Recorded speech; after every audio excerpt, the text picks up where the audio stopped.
Hi everyone, my name is Anthony James Hayes. You probably know me from Best from Brothers to Searching, and I'm so honored today that you meet me here. I want to talk about a little bit about my book. The first one I wrote was Journey of the Christians, From Dead Works to Living Faith, my very first book. It's about the story about me, pretty much going through things and how I overcome by the Word of God. And here is The New Kingdom with Liberty Man and Evil Stone. That's my second best book so far. And I want to take a little time to tell you about my second book mostly. The first one is about some children. They go to like an adventure. They go to see a new kingdom, the future, I guess you can say, of God and how He's going to restore the kingdom to Garden of Eden conditions. And they fight good and evil and light and darkness. So I encourage you to actually get these books. They're available on Amazon or Barnes & Noble. And then my second story, Liberty Man, a man who fights for freedom, and he takes off the chains of tyranny, of the kings of tyranny off of him. So he finally gets free, and I hope you find out his journey and how he got free and so on. And then my third book, The Evil Stone, a man who actually turned to the devil, or he sold his soul to the devil for a powerful magic stone. And he had the promise of ruling the world. So I hope you enjoy these books. They're available. And they're family friendly, and there's something you can learn with the Word of God. They're parables that you can teach your children and your grandchildren about. So I encourage you today to go to these places, and I hope you bless and you enjoy these books. Thank you.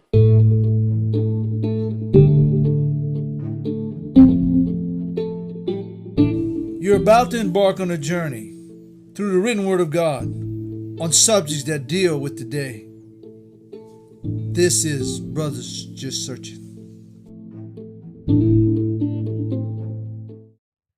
How you doing, everyone? Welcome to another episode of Brothers Just Searching, where we talk about God's Word and current world events to educate and to edify believers of Jesus Christ. I'm Isaac Hayes, along with Aubrey Box, Anthony Hayes, and Bowen Roban is off tonight. I can't say he's off. He's working, yeah. But he's off from here. Guys, what's going on?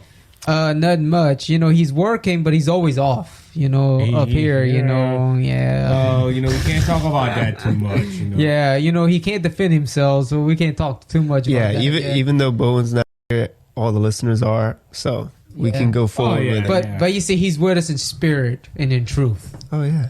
Yeah, I see. When I make fun of him now, I gotta try to cover it up with Christian, apology. I like how he's doing it when he's not here. We do it totally. There's some people out there in the world that will go ahead and be like, we criticize you when you're gone, but man, we make you feel good when we in front of you. Not Boogie. He's like, no, when you're gone, I make you feel good. When you're here, I make you feel bad. Yeah, Boogie, it's funny how you do that, man. Yeah, it's totally opposite. Yeah. So I'm just a backstabber, I gotta ask God to forgive me. Confess your faults one to another that the body can edify you. I'm just saying, so. Yeah, that's right. We gotta use scripture to make it right. Try. Hey, man, if you have a bad habit of backstabbing, I'll go through your house, take out every knife. Like, you're gonna have nothing but spoons. You're gonna have a rough time being a backstabber. Oh, that's all right. I got forks. How many times did he take the stab? One. I just had 5 foot. And when you drink water came out of him, Now we get into the Three Stooges stage. Now we're going into cartoons. Yes. Anyway, so everybody, if this is your first time listening, either on YouTube or Spotify, Apple, Google, Spotify. Oh, that's just Spotify twice. Anyway, so if you this is your first time watching us on any platform, welcome to Brothers Just Searching. We always say welcome to the family. And you can go ahead and hit that subscribe button, hit that bell, and hit the follow button. Ding, ding. Please leave us a review. That is big. If you leave us a review, it shares out the podcast. Let's get this podcast growing. I've been trying to spread out the Facebook page a little bit more because the Facebook page is kind of low. We're only sitting at 200 likes on Facebook. So let's try to smash that like button on Facebook. Let's get and share with your friends. Let's get that out. You can find us on... Feel free to comment. Feel free to let us know what you think. That's right. This will curse. Anything's interesting. Anything topics tonight, they might. I'm just saying. I'm sorry. We might get bombs. I just want to say, like, we talk about a lot of things, and we move through topics quick. Yeah. So if something stands out to you, mention it. Ask a question, man. Ask a question and see what's going on, you know. But anyway, again, hit that subscribe button, hit that like button, hit that follow button, and leave us a review. You can find us on the web, brothersjustsearching.wordpress.com. And also you can find us on Facebook at Brothers Just Searching. So, yeah, guys, a busy week this week. By the time this happens, I hope they're in peace. But Ukraine and Russia is in the news all this week. And, yeah. But we'll see how that goes. Wars and rumors of wars. I'm telling you. Well, it just shows Jesus is coming, and boys, he mad. That's what I remember here. Seen a bumper sticker like that. Brother Ken Hovind showed it on his. Yeah. Jesus is coming, boys. Jesus is coming, boys. He mad. So, yeah, we're gonna recognize which people stand for peace and which people stand for power. Yep. What about Zelensky though? The prime minister? No, not the prime minister. The president of Ukraine. Yeah. I was hearing he had guns and he was fighting with his people. I heard that. I did hear that. I heard that too. Yeah, he gave out guns to the civilians to defend themselves.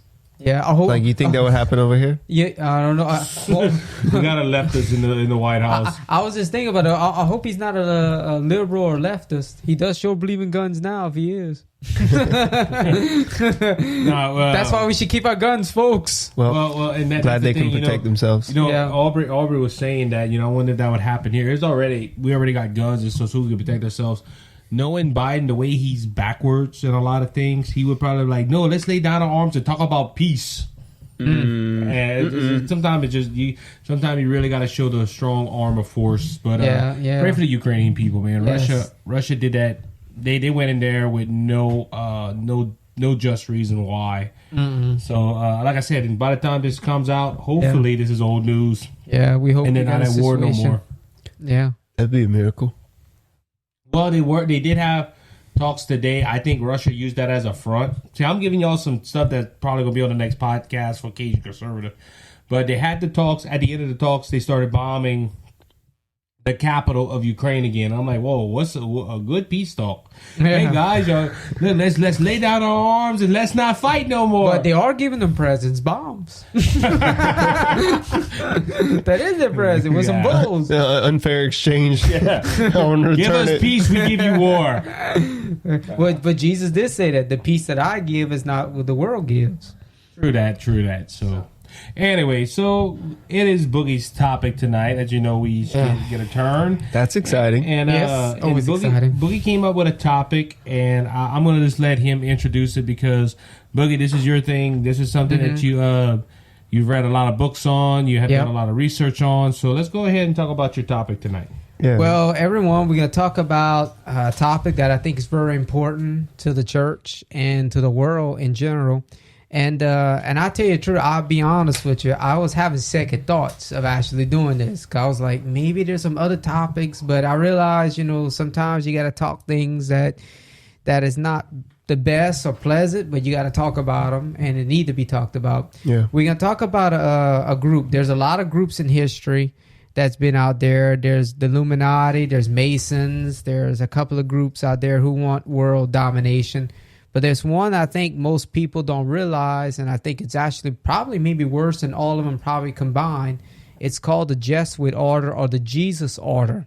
And I'm about to explain the history, why they came about, and why they were set up, and what was their reason and stuff. But before I do that, though, I learned the materials I learned tonight. I encourage you to actually go get this video called Lamp in the Dark, The Untold History of the Bible.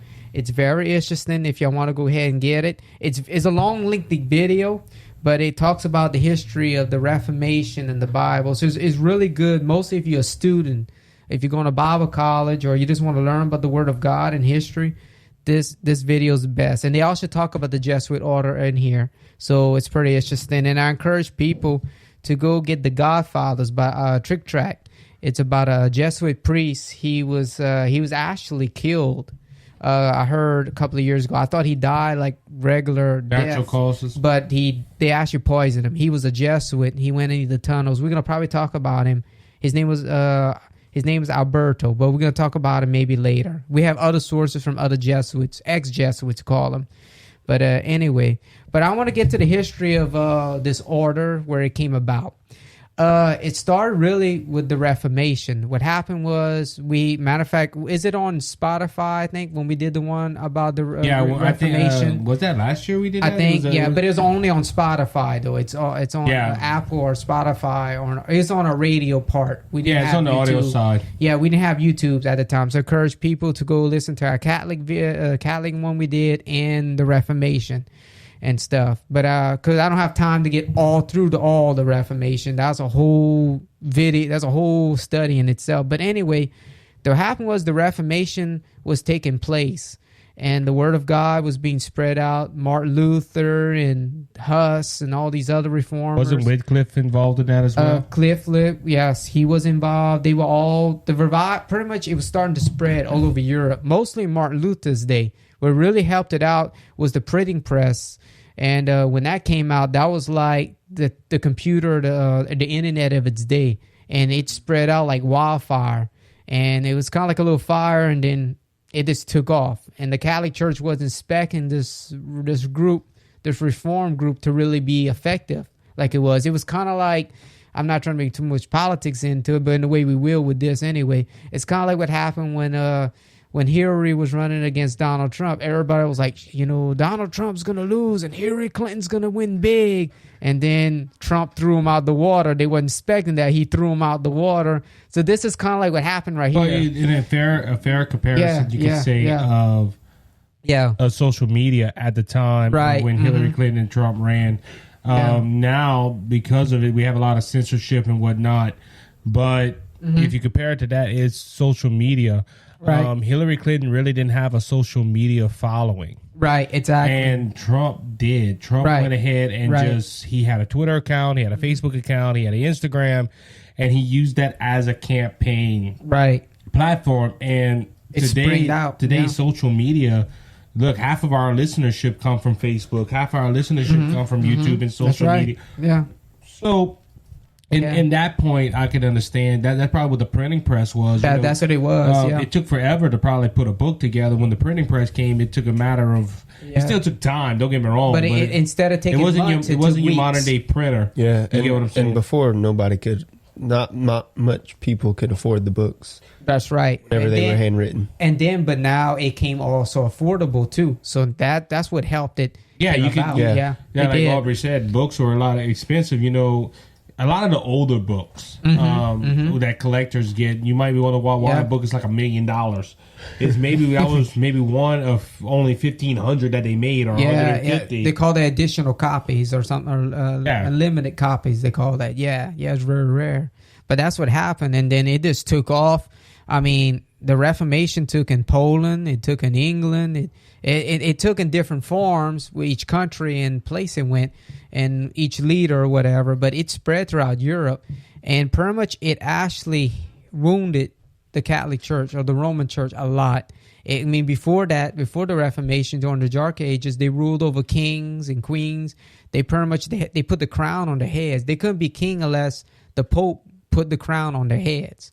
Other than that, it had to be blessed by the church. Right, and matter of fact, we're going to talk about that after a while, because we're going to talk about wars, and that's what we're going to be talking about. But the thing is, the Pope, if the Pope didn't put a crown on him or her head, they were not legit kings according to them. So somebody should have listened to them, because they were not under the Pope's authority. Which is why the King James Version came out. A lot of people don't realize that King James was not supposed to be on the throne. Well, yeah, he wasn't, because he was supposed to be given by the king, and they were like, he's like, no, I'm the king, and he just defined their authority. Pretty much. And the thing was, and like I said, the Bible started getting out, Reformation took hold, and the Catholic Church was like, this is, we're going to have to do something to kind of hinder the Reformation, or kind of put a halt, or kind of try to destroy it. Wasn't the King James Version the authorized version? Because all the individual citizens, that's what they stood for. That's what they used. Yeah. What happened was, rather than the Pope and the King. Well, you got to realize the Pope and the Church at the time didn't want nobody to have the Bible. No, they believed that they were supposed to interpret it, which a lot of false religions do. Look, modern day Jehovah's Witness and Mormonism and other false cults. they would say, well, look, we have our version of the Bible. Don't study it, though. Yeah, we're gonna tell you how that does. And that's how the Catholic Church ran for a while. Well, they had the Latin Vulgate, but the Latin Vulgate was all messed up. They pretty much, the people who wrote it, they were like, they pretty much, they took out what they wanted, or they want to put what they wanted in the Bible. And so until the Greek manuscripts came around, when the Turkish Empire fell, or the Byzantine Empire fell, and they started bringing all the Greek manuscript Bibles that was Greek, because most of your Bible, most of your New Testament was written in Koine Greek. So it all came to Europe, and that's what also helped the Reformation out a lot. Because when these, they started reading these in the schools, and then they started publishing them, and then that's how the Bible started coming about, the right Bible. So that hurt the Vulgate a lot. But that's what the King James pretty much came out of, from these manuscripts, or from these reformers using these manuscripts and to putting in their Bibles. That's what the King James Bible came about, pretty much, and stuff. But we're gonna. So they removed all the faulty filters, pretty much, because it was messed up. On that note, I know we're talking about the secret society. Yeah. But let's talk about the King James for a second. The King James wasn't the first original. You had the Geneva Bible. Yes, you there had was the the Lutheran Geneva. Bible. Yeah. You had William Tyndale's version of the Bible. So in which raised, look, I'm not against the King James Bible. We use King James here. Yeah. But a lot of people will say King James is the ultimate version that everyone should read. And then you go ahead and you see, it was Brother Brandon that told me the Puritans that came over from, they use the Geneva Bible. They use the Geneva Bible, and they would basically like, the King James was their ESV, and they were like, "Hey, you shouldn't read this. This is the compromised version of the Bible." now a lot of people say the King James is the right Bible. Right. It was a new translation at the time. Well, the reason why a lot of people don't like the Geneva Bible, because I heard a lot of people say it, is because there's because John Calvin and a lot of reformers had their footnotes in it. Not in the Bible itself. Oh, yeah. Yeah, they had the scriptures, and on the side, kind of like Jimmy Swaggart does, but except they had their commentaries on the side of the scriptures, and they give their opinion. The reason why a lot of people don't like it is because John Calvin has a lot of his Calvinism in it. So that's one of the reasons why I think a lot of people don't like it, so say, in a way. But it was a Bible, but it was also a study Bible back in its day, pretty much. But what happened was the Catholic Church was like, oh man, we're going to have to do something to stop this Reformation. So what happened was, like, God was behind Martin Luther and behind these people. Now Satan's like, well, I'm about to raise up my man up. So the man to do this job, his name was, in English, his name was Laelius Loyola. His name was really Laplace Olaise, but we didn't call him Laelius Loyola. Can you imagine a roll call? Harry, Jerry, Lopez. All three of them? I was watching Lucy one day. That reminded me of that name. When I hear long names like Lucy one day was in a room. She said he's fighting with a Frenchman, Laelius, Lapal, Lafon. And the other one says, all four of them? That was just one. So when I was thinking of his name, I was like, I'm going to call him Laelius Loyola, because it sounds like I got three people. But anyway, what happened was he was a Spanish soldier, and he actually got wounded in battle. And they said, and then what happened was he was brought to this castle, and after he was recovering from his wounds, he liked to read. They say he mostly liked, I think it was romance fiction novels or fiction books. He really would like to read, but the only books they had at the time at the castle was The Imitation of Christ and the Saints. And he started reading them, and then he said, well, I want to become a saint. I want to become somebody great in the Catholic Church. So as time went on, he pretty much gave up his he was a great military general and everything like that. He gave it all up, and he says, well, I'm just going to live in monasteries. I'm going to live, as a good Catholic. I'm going to do my penance and make up for all the wrongs I've done. So as time went by, he was trying to do penance and everything. And then Satan was like, well, this is my man. Every time, I noticed that if you read through history, every time there's a move of God or a revival in America or Europe or anywhere, Satan always comes behind, and he always picks a man or a woman or somebody to form a group to combat the revival. It happens 90% of the time. I And noticed 9 out that. of 10 comes from religious folks. Exactly. It comes from religious folks or people who want to have power. Like for example, the great revivals were breaking out in America. Like I think it was during the Civil War or a little after, and that's when the Mormons came out. Joseph Smith, and it never fails. There's always somebody Satan rises up. John Russell's from the Jehovah's Witnesses. They came around the same time too. Baker Eddy, I think, for the science. You got to realize something, Boogie, that the devil will always create a counterfeit to what God's doing. You know, there's always an opposing side. Always, never fails. And then if you look at that too, it could be anything. Music, God created music for the enjoyment of to praise Him. Yeah. Lucifer, being a chief musician of heaven, according to the book of Isaiah, I think chapter 45. Yeah. He said, "Well, look, I'm going to take music and I'm going to pervert it." So there's a why you think we got secular music out there? It never fails. And so I noticed that, and I was noticing that when this Great Reformation happened, just a few years after Martin Luther, all this started happening. And when England decided the King James Bible, or one of the English Bibles came out, that's when this happened. But anyway, what happened was, I'm trying to pass this up a little bit.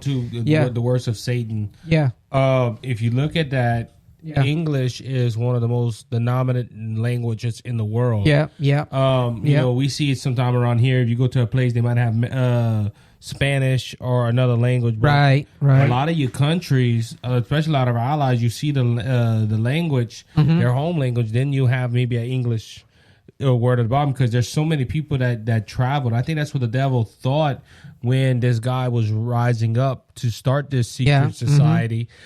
The devil knew that maybe one day English is going to. Now we don't know if he sees into the future. Yeah, it could be. I'm not supporting, but the devil could have said, "Well, maybe this might help the English language." Yeah. But the English language was still big at the time too. You got to realize. So he was like, we got to stop it before he even gets started. Well, Satan didn't want, because Satan realized light was coming into the world. People were reading the Bibles. Catholics were like, wow, we don't have to do penance. We can just repent and trust Jesus instead of going to these sacraments for salvation. We can just trust in the Lord alone. It was for more salvation. spiritual than religious. It was, yeah. And they were like personal, rather than an order. Right. Well, the thing is, they were kept in darkness for all those years. They were taxed by the Pope. They were taxed by the kings. I mean, it was just it was terrible for the people. Yeah, they were pretty much just told what to believe and what to think. Right, and that gave him hope. That gave him light, in the Word of God. So Satan's like, well, I got to stop this. And this man was raised because Satan, this is an amazing thing. He claimed he saw visions. Somehow the devil does that. If you look at all these guys, like Joseph Smith, you look at him, there's a lot of them. How it's amazing how Satan sent his evil spirits in the form of something, like to control them. Like even Muhammad, even I heard they claim that even a demonic angel came to Muhammad. The way that I heard it, this was from Chick Tracts, comic books. I think it's the Crusader comic books. Yeah, I think so. You have it right there, and they. One of them was talking about the state of Islam. Yeah. And Muhammad saw this angel, and I think he was saying, get rid of the Joseph infidels. Smith, too. And all that. And when he went to his tent, he told one of his wives, which come to find out, that wife was a devout Catholic. Yep. And her brother, her uncle, I think. Her uncle or somebody that told him, well, that was from God, and you need to do what it says. So that they coached him. They coached him into Islam, and it was from Allah and stuff, and that's where it all. But it's just amazing, though. Like you think of it, like they all see demonic spirits, and the Bible even says that. Joseph Smith, Russell, Muhammad. But Satan compares an angel of light. The Bible that's said. What the Bible said. That's why Paul said, and I think it's Galatians, that if anyone else preaches any other gospel besides what we preach, it's a curse. It's a curse. It's simple. But what happened was he was starting to see these visions. They claimed he saw Mary one time with his demonic, forces, portraying as Mary. And he said he claimed he saw Christ on the cross or something like that. And he claimed that he even saw, like in a vision, he saw a Eucharist, and he actually saw Jesus like coming out of the Eucharist. Because in Roman Catholicism, they believe that Jesus is in the bread. Yeah, it's in the Eucharist. Yeah, the transubstantiation, they call that, the Eucharist. Which is one of their sacraments. Yeah, and it's for salvation. It's one of their two main... On that note, I know we're talking about a lot of Catholic doctrine. Yeah. All our YouTube listeners and also our new audio listeners, check out our video, our episodes on the audio side. Is Roman Catholicism a false religion? Also check out Bible Study with a Roman Catholic. We had our friend Felipe come on here.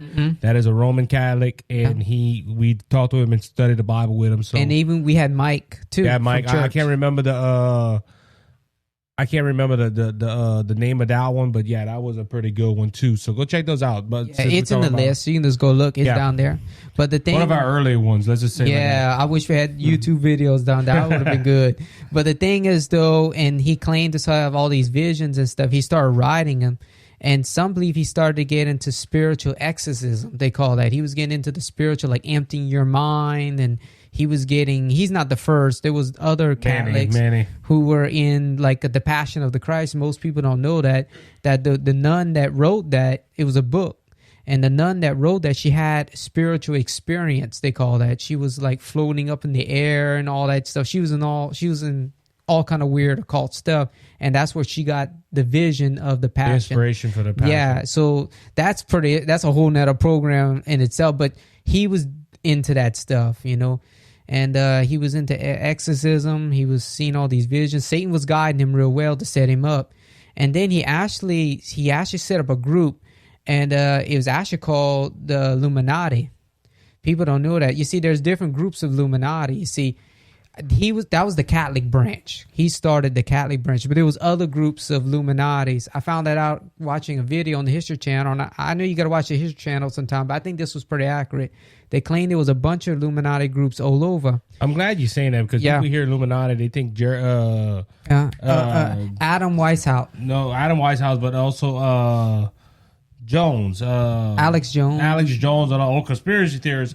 Yeah. You mentioned the History Channel. That kind of gives us some vendetta. I can say it's clarification that we're just not picking this up from Christian sources. Yeah. Or from weird nuts like Alex Jones. Well, yeah, but matter of fact, we probably gonna get to him. We're gonna get to one of those guys. But the thing is, what I'm saying is, though, they were like, he was like getting all these experience, and he was doing all this thing, and then he started the Illuminati, and he started the branch of it, and then he was starting kind of like.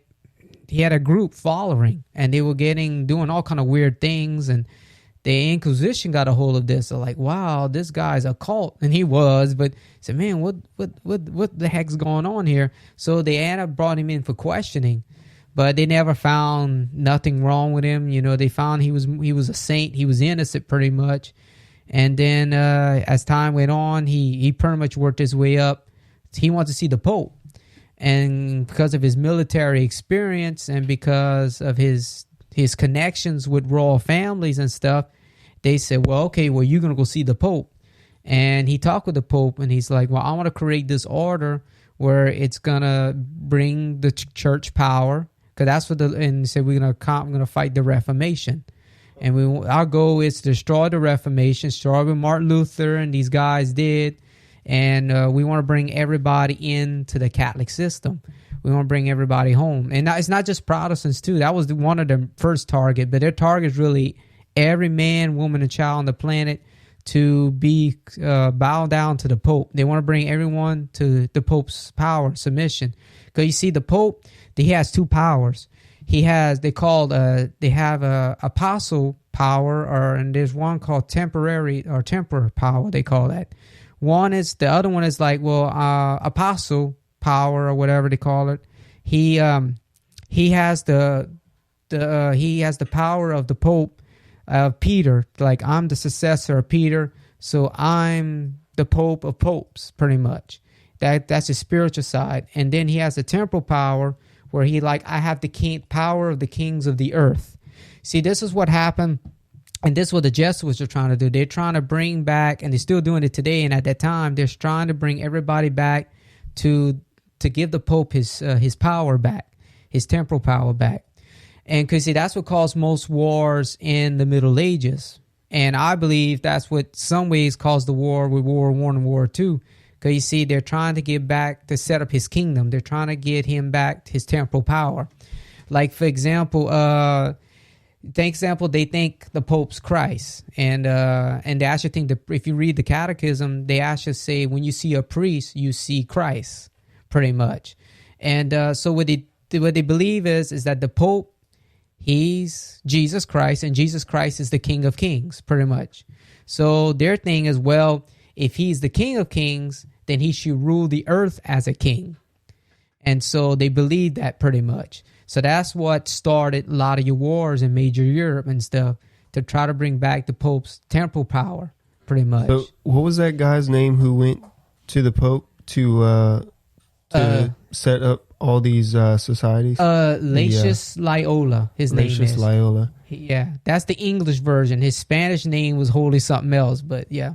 And yeah, so, we can't like Booker to do it again because he'd be like, hey, Yeah, I get tongue tied. so Laetius Loyola wanted the Pope to have more power than he had. Yes. Well, no, what happened was he had it already. He lost some of it. Well, you got and he's trying to get back. Look at something too. A lot of people, I don't know, was it John F. K? They asked him if you had to hold on to the Constitution or follow to the Catholic Church. Catholic dogma. Catholic dogma. He said, well, I have to go to the Catholic dogma because the church is the... No, Constitution. He said he had to follow... he said I have to... They asked him when he went to see the Pope, and they said which one you would do first. Because according to Catholic doctrine, or according to go to the dogma before you do anything. Yes. Matter of fact, if you live in America, for example, your loyalty is not to the United States or the Constitution first. Your loyalty is to the Pope and the dogma if you're Roman Catholic. And that goes to any country then. So that's what got John F. Kennedy in trouble. They asked him when he went to see the Pope, they said, which one you support, the Constitution or the Catholic dogma? He said, of course, the Constitution. He was a true American, and they didn't like that too much. Church. And most people believe the Jesuits, the Laetius Loyola sons, they call them. Yep. Yeah, they set it up where he was murdered because he did not go with their plan. So, yeah, he didn't go along with the dogma. Right, and that's what you're supposed to do and stuff. So these what these guys are out to do. They call it filtrated through organizations. On one note before you continue, so I guess the Pope said, "Yeah, we're going to go ahead and do that." Your plan was pretty good. He endorsed it. He endorsed it. He said, we're talking about all the results of that meeting, but a lot of people are like, well, did he accept it? Didn't he? Yeah, he did. The Pope accepted it. He accepted it, but the thing was, this organization, it was a monster they created that really came out of how can I explain it? It got out of control.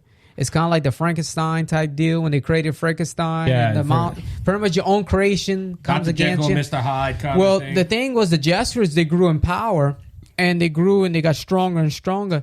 They actually, matter of fact, they actually murdered 3 or 4 popes. Oh, wow. That's how powerful they are.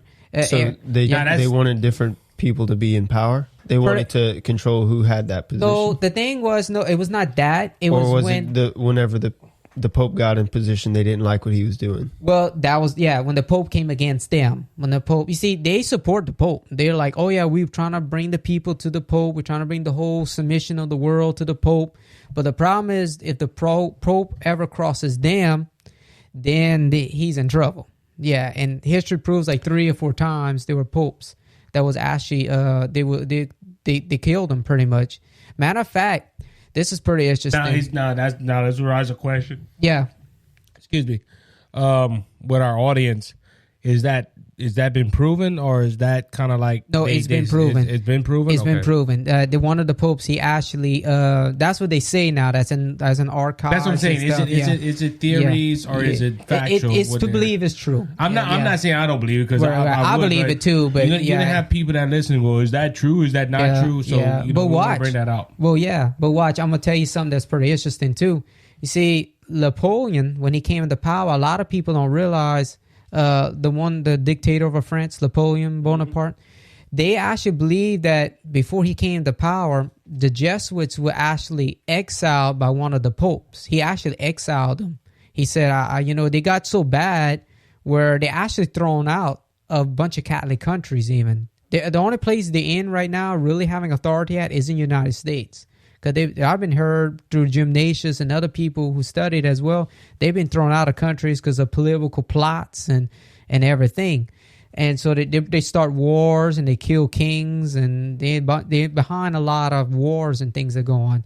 So most people believe that Napoleon was actually used by the Jesuits because the Pope exiled him. He was one of those popes at that time says, I'm going to put a curse on them or I'm going to excommunicate them. So the Jesuits went out in hiding. So the Jesuits like, oh, we're going to raise up a man who's going to create wars and help us out and take revenge on the Pope for taking us out.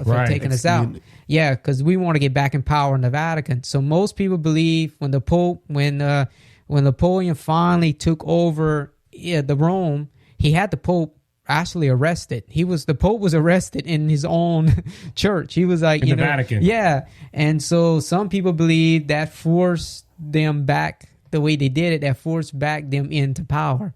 So the Jesuits back in running again back. So this order to really stop the Reformation really, you could say, hurt the church, or it kind of.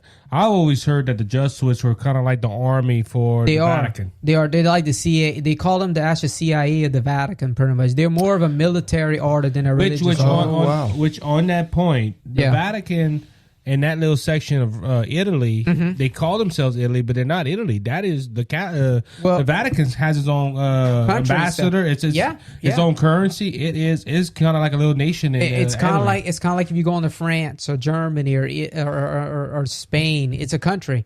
Matter of fact, I'm glad you mentioned that, because you see what happened was they're a country now, but you see way back in the day they used to have, like, if you go back in the Dark Ages, and I think. And somewhere down the Renaissance, I think that's when they started losing it. But there was actually, when the Roman Empire fell in the West, Italy was broken up into different districts. Different royal families took parts of the land and they divided up Italy, and they had their piece, the chunk of land. But what most people don't realize, there was one called a papal state, where Rome is at today, and I think it reached all the way to the middle of Italy. It was all there. It was called the papal state. All that land right there was for the Pope. And the Pope had it for a little while until they had a revolution in Italy where he lost all that land, and he came to where the only piece he had left was Rome or the Vatican, where it's at today. So they were pretty upset that they'd lost all that land.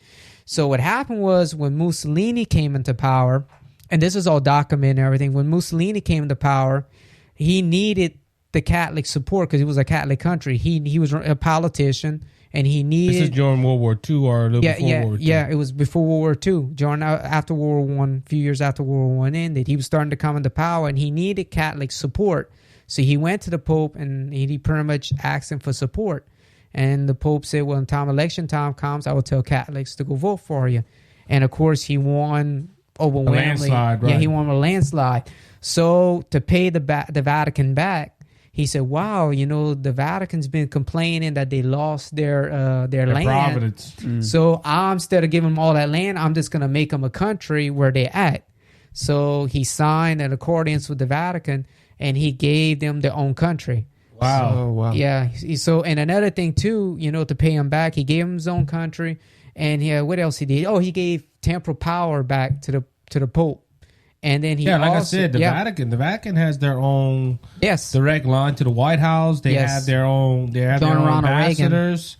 Everything. The only ones that really get direct lines to the White House are countries. Yeah, pretty much, and they are a country and stuff like that. And he also made Italy the only church allowed in Italy when he signed the contract. So there was no other church. Like, there was no Presbyterians. And if you look at Italy, Lutherans. Italy is almost heavy Catholic. It is Spain and Italy mostly. Yeah. Right. And stuff. So that's pretty interesting. And it is all documented stuff. The Jesuits are trying to hide things. It's hard like with the internet now, though. Let's just say it like is. that. It you would is. have books or people like Alberto and stuff come out and say certain things. People are like, oh, that's a conspiracy theory. But now with the internet, man, you can find documents. Yeah. And by the way, the word conspiracy, did you actually know, is the language of lawyers? A lot of people don't know that. See, a lot of people think it's a stupid, dumb, redneck thing or just a bunch of retards in the lab, with some hair sticking up. Like, rabbit but really, I didn't know that, but it's the language of lawyers. Like one guy says, this to me, if I was a lawyer, it sounds the language of lawyers, conspiracy. Because that's what a lawyer does. You think about a lawyer, he's like a detective. He goes look for pieces. He goes search for clues, and he puts it all together. That's what that's what conspiracy people do. Now that you got to watch with some of them, they go a little off the deep end. Some of them. There's a difference between connecting things that are actually related and connecting things that are not related. Right? Yeah, like come up with some stupid stuff and make no sense. That's why we mentioned earlier, because when people are gonna see this episode, they're gonna be like, oh, they listen to Alex Jones. I don't get one. I don't get one. I don't hardly even listen to him. I don't pull nothing from Alex Jones. There's a lot of people that say, well, you don't look at InfoWars. I know the name, but I don't have nothing because look, the last election proved that. Look, there is something. There was many irregularities that I think that happened. I believe that happened. That's my opinion. Right. I don't have actual proof like everybody. Oh, show me the proof.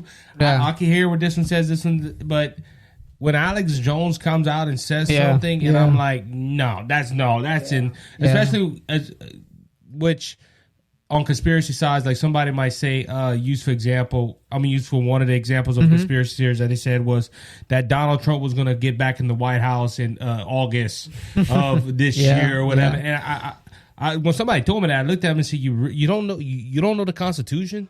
Yeah. He's been sworn in as president. Since he's been sworn in, unless he gets impeached, he's not getting out of there. Right. That's true. And if he gets out of there, that means his vice president is going to take over. Right. But and when people start shooting stuff like that, but like I said, be careful with conspiracy theories. Now, there is some people I do listen to.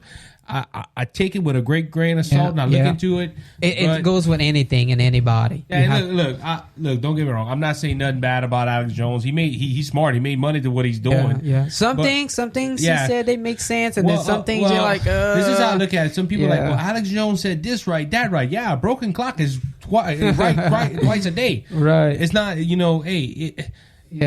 can't pull up and that's why I tell people when I do this show and I do the Cajun Conservative, I make sure all my ducks are lined up. I'm pulling up from reliable sources. Yeah, me too. That's why I actually, some people might ask, well, is that fact? Is that fiction? Well, you pull from some good, reliable sources. Yeah, I mean, these guys, these are ex-Jesuits. These are people who were in it, and they can actually, like any society, you can actually risk losing your life. I'm not saying everybody takes it serious, but in these groups, but when you're in Masonry or Illuminati or in most of the Jesuits, I think they're the worst of all. They'll kill you. They have oaths where if you blot out anything, there's a chance. I'm not saying you can, but there's a chance you could maybe die. So these people are just not out here just to be making money. So I'm not saying all of them are, but some they can die. Kind of a lot like secret societies. If you don't say nothing, you keep your mouth shut. Hey, you're fine. We're probably not going to touch you. Well, let me give you an example. Alberto unfortunately lost his life because he was they killed saying these things. And see, that's the thing. Like, and he's not the only one. There's a couple of Jesuits been killed. Unless we know, I don't know. I know about you, about Aubrey. Unless you've been in the secret society, I don't know. But none of us. No, I know somebody who is. Really? Yeah. Oh, we might get into that later on. Yeah. We got to do some talking. Yeah, we got to do some talking. No, but you get what I'm saying? I'll have to do some questioning. But you get what I'm saying, though. You have these societies. If you keep your mouth shut, but... And look, like Jim Nations, we're all good friends with Jim. Yeah, he was a Mason. He was a Mason. Yeah, and he said they can put an argument on that he has never been part of that society, so they're probably gonna leave him alone. We never been part of it, so hey, they're probably gonna leave us alone. Oh, that's just conspiracy theories. They're just speaking out of their mind. When you have someone that says I was one, and they have proof that they were, and they have proof they're one, that's the danger because it ain't coming from somebody that read a book. It's somebody that's seen firsthand knowledge. Yeah, and the thing is, like, for example, you got to realize. These Jesuits, they use organizations to push out their crimes. Instead of them being blamed, they use armies and they use people to push out their dirty work. It's kind of like, I know people don't want to admit that, but like when Hitler, for example, most people don't realize Hitler was actually inspired by the Jesuit Order. People don't realize they actually coached them. They actually helped them. Matter of fact, the Pope at that time actually gave Vatican money to Hitler to help start the Nazi party. Well, he was bishop at the time, that guy. Well, Hitler made a quote, and this came from Edmund Paris. Paris. Yeah, Paris. The Secrets of the History of the Jesuits. And this is a quote directly from Adolf Hitler. I learned much from the order of the Jesuits, said Hitler. Until now, they have never been anything more Jesuits on earth than the hierarchical organization of the Catholic Church. I transferred much of this organization into my own party. I am going to let you know in a secret.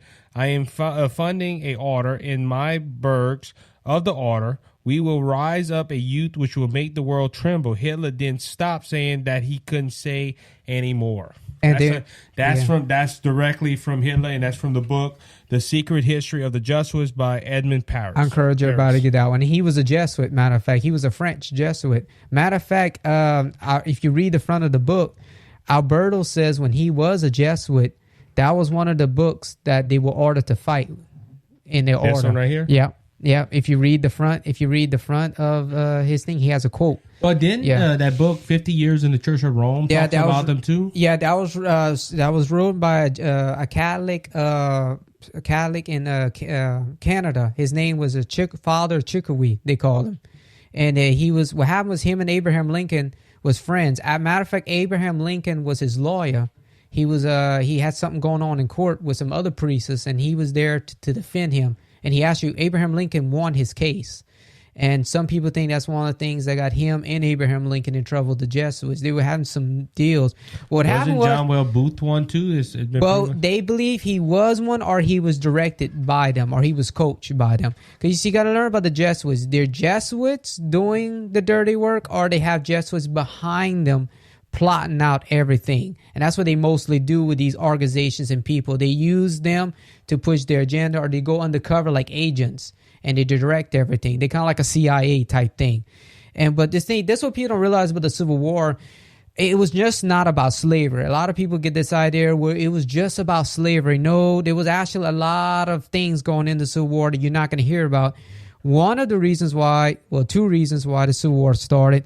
One, the banks were trying to take over the United States because they were trying to create I know that's a whole nother ball game in itself, but that's the kind of idea I want to get people to realize. They were trying to create a central bank. Now today we know as the Federal Reserve Bank. They've been trying to push that for years. And Abraham Lincoln and I think it was President Jefferson. No, not Jefferson. President, the one who's over the Democrat Party. Andrew Jackson. Andrew Jackson. I don't agree with everything Andrew Jackson did, but that's one thing him and Abraham Lincoln did do right. Both of them. They hindered the banks from trying to take over the United States. Fortunately, they did in 1913.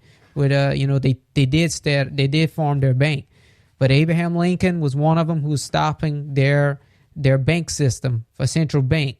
And so some people believe they funded money through the Illuminati, and that's where most of them are, the Illuminati groups. They believe they funded money to the South to try to hurt Abraham Lincoln. And the Catholic Church was also behind that because most people don't realize they were trying to take over the Central Valleys in the United States. They believed that it was going to be a bread basket for the United States. And they said, well, if we control this piece of real estate, we can control the United States. And so it was all about power. The Vatican, the popes and the Jesuits, they were pushing money to try to divide us on purpose, the banks and the Vatican. So there's a lot more to that war than what the History Channel, a lot of people are not telling you. They look more at the political side, and they don't look who was funding it. And Abraham Lincoln said it this way. He was talking to Chickawee. People don't realize the Catholic priest went talk to him, and he told him about what was going on with the Jesuits. And Abraham Lincoln, you're not going to hear this too much when you watch Civil War videos and stuff, but Abraham Lincoln, and it's in quote, Abraham Lincoln said, it's not just the South alone I am fighting. He says, I'm fighting not just slave owners, I'm fighting the Pope and the Jesuits. Wow. But you're not going to hear that. Mostly if you look at history on the Civil War, just type it up, history on the Civil War. All they're going to tell you is, it's just about slavery and it was a civil war. But Abraham Lincoln said it sounds more like a religious war than a civil war. So, oh, wow. Yeah, there's a lot of things going on that we're not told about. I can go on deep on a lot of things where they've proven certain things we've been told in history is not the whole story, or we've been lied to, or it's not the whole story for sure. We're just getting a little piece of it. But yeah, that was the war. That was the Jesuits behind it, and they killed Abraham Lincoln. They used Booth, and they used some other conspirators, And they say that when Booth died, if you read 50 Years in the Church of Rome, or the comic book version, I think it's called The Big Betrayal. Let me look up in the back. I have it right here, I think. The Big Betrayal in the comic series.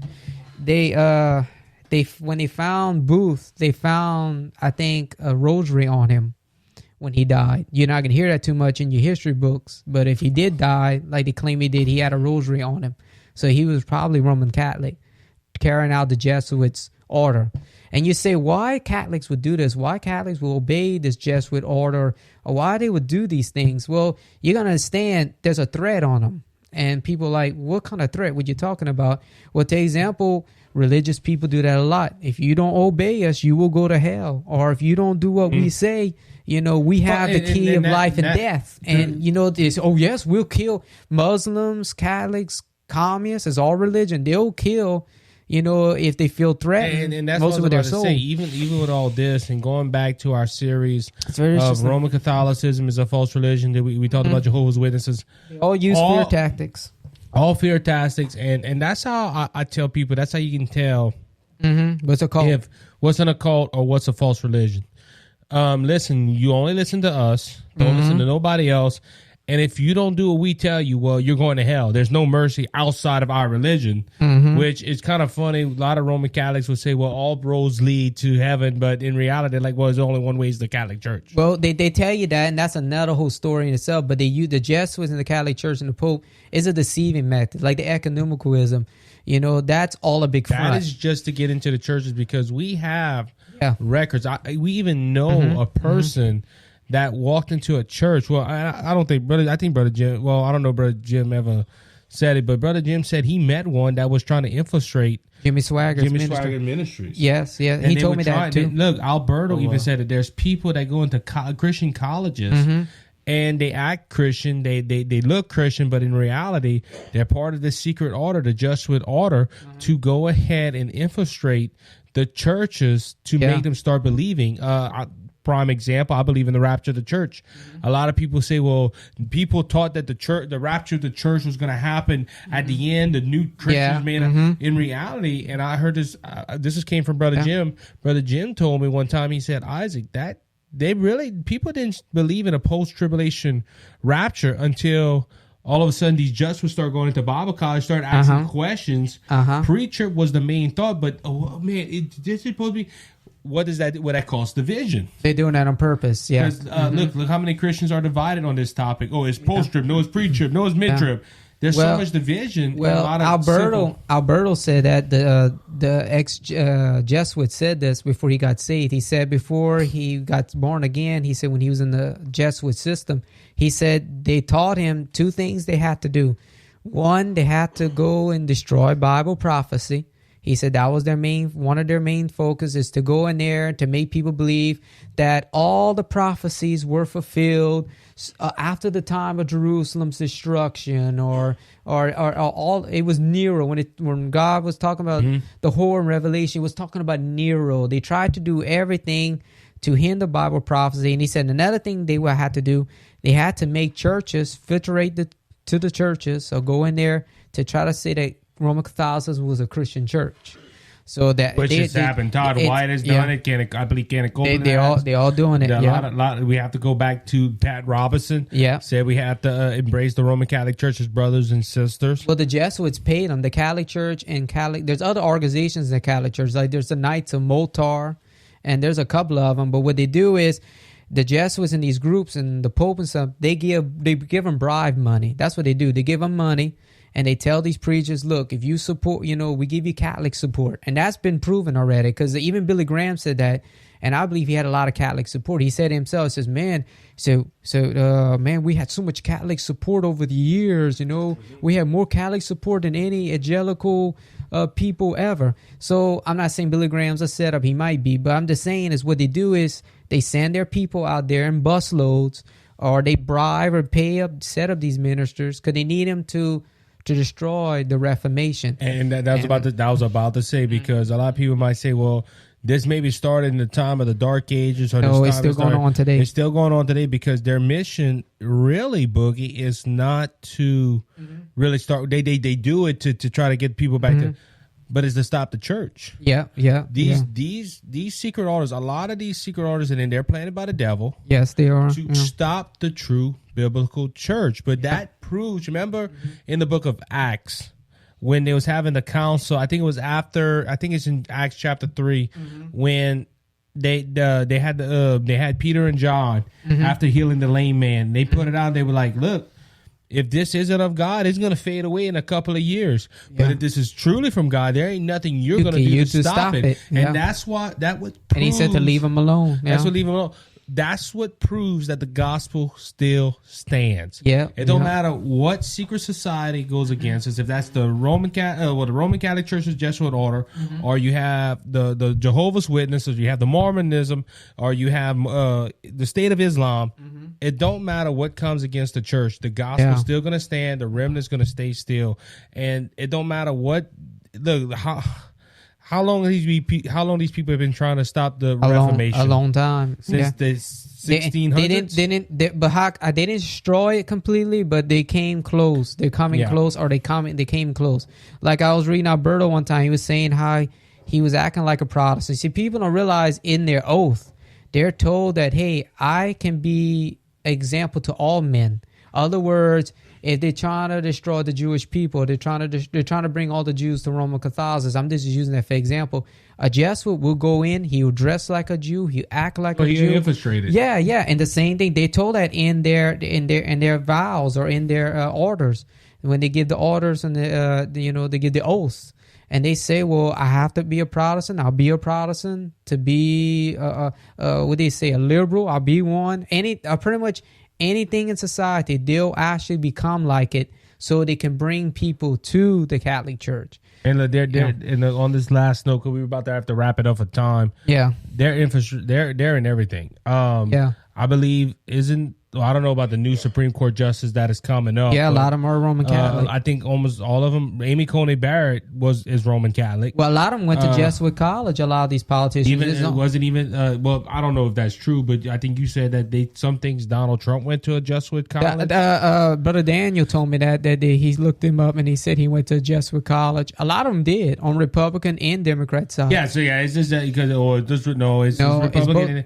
They have infiltrated. I can't say that word.